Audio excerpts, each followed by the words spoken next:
I got started in this line of work the hard way. As a patient, discovered that. I spent nearly 13 years in radio and also playing in various bands and hurt my voice a couple of times and just sort of discovered this profession as a patient originally back in the early 90s and just really fell in love with the whole concept of voice science and vocal pedagogy and voice use and how the instrument really works, how to help it work optimally. I always sang growing up and became really interested in studying singing privately at the high school level. Thought about going to conservatory for singing for undergrad, and then I finally went to school and got a master's of music and opera performance.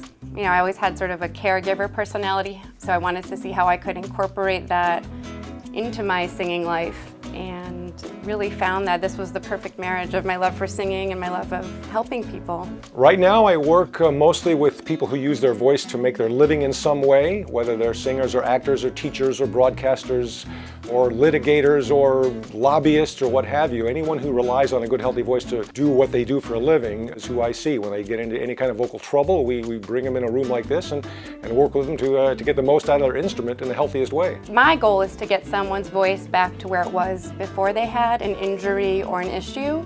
I always like to work hand in hand with their voice teacher if they have one. And we always look at what we call coordination of respiration and phonation. So is there a breakdown somewhere in the system?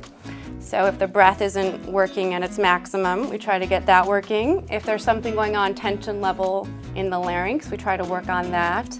And we want to maximize resonance, which is the vibration someone feels in their face when they're making sound. So we always work on seeing how all those subsystems are coordinated and if they're well balanced. Well, the symptoms we treat, the disorders we treat are certainly many and varied. People can end up with any sorts of various lumps and bumps on their vocal cords that interrupt vibration and make the voice sound hoarse, change the quality. For a lot of people who use their voice on stage, for singing especially, they often lose their range. They lose the nice healthy timbre. They have small issues that only sometimes they can pick up, that the audience won't pick up, because a lot of singers especially are very in touch with their instruments. So they can tell us, even if you can't overtly hear something, they can tell us what their problem is and we can start working with them on a very specific issue.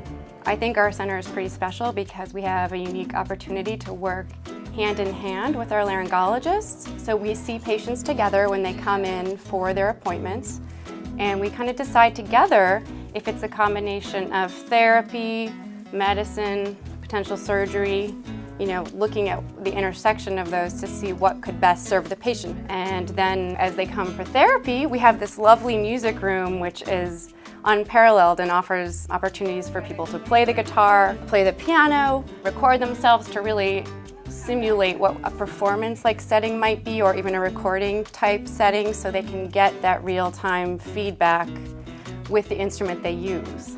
The voice is not something that we have. A voice is something we do. It's a verb.